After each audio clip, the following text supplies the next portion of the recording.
Hey guys, it's Mrs. Norberg, and I'm going to go over the math problems with you guys from this week. So, for Monday, you're first going to write the ratio of the unit rate. So, in order to do this, I hope that you've already watched the video on the previous slide, but if you haven't, let's go over this together. So, $7.50 for 3 pounds. So, what we want to figure out here, so if we've got $7.50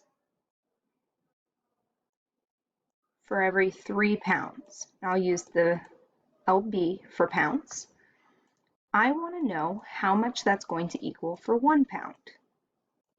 So in order to do that, here I divide by 3 to get to 1.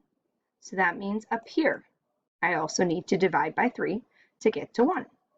So $7.50 divided by 3.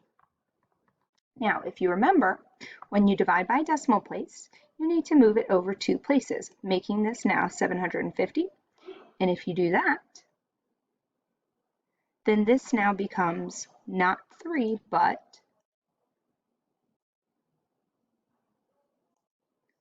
300. So how many times can 300 go into 750? 2 times, which is 600.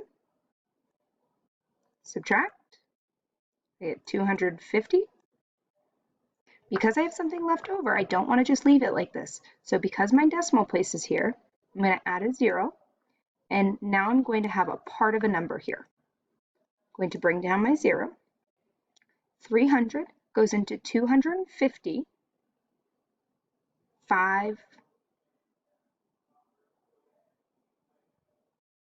I actually made an error here. It's 1,500. So it goes in 5 times. 5 times 300 is 1,500. Subtract, and I'm left with 0. So if this is dollars, this is not 2.5, it's $2.50. So for my first answer is $2.50, so that would be C. So then I would write my C in the blank. Let's do that again. $3.75 to 5 pounds. So again, I'm going to write a fraction.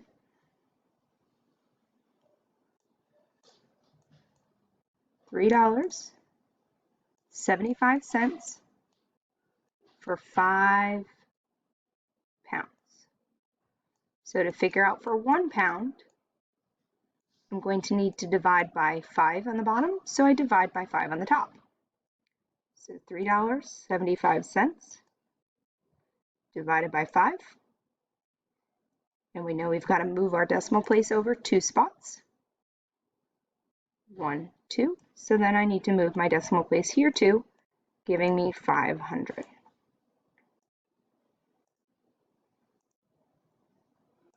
$500 can go into 370 0 times, so that means my decimal place is here.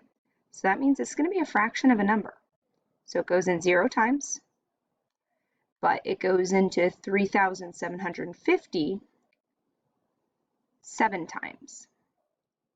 That's 3,500.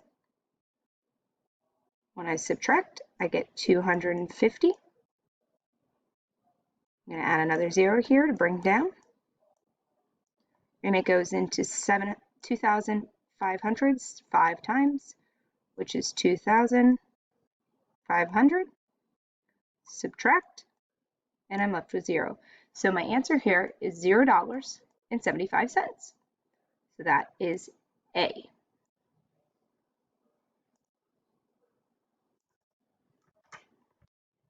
The third one, we're doing the same thing over and over again. So we've got $6 for 4 pounds. So we need to figure out how many it is for 1 pound. So if we divide here by 4, we're going to do the same thing on the top. So $6 divided by 4 So I'd like you to try the last two on your own for this, and then I will go over the other pages with you. Number 12, a 10-pound box of apples costs $12.50. Write the ratio of the cost to the number of pounds as a fraction. Then find an equivalent fraction with the denominator of 1. So what my fraction here is going to be is $12.50 equals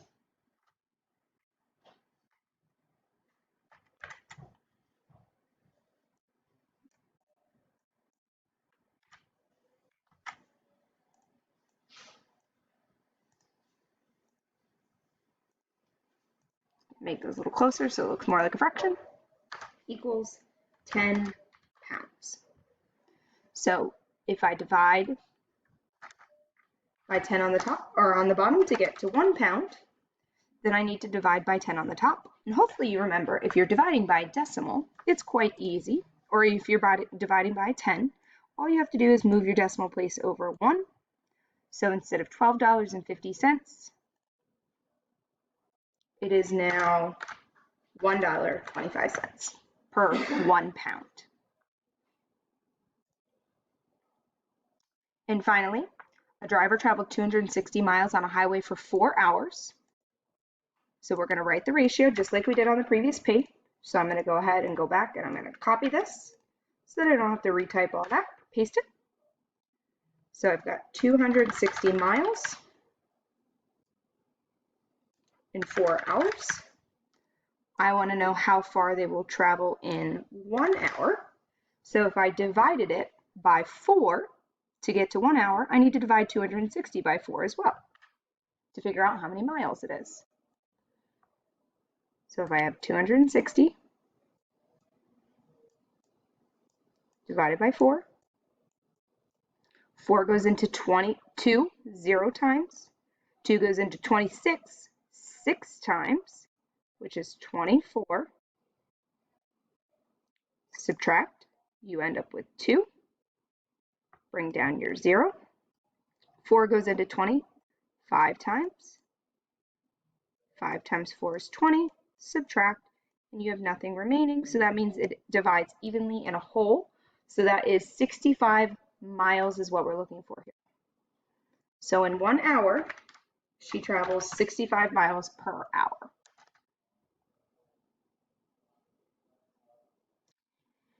Then make sure that you guys go ahead and complete your 15 minutes of iReady.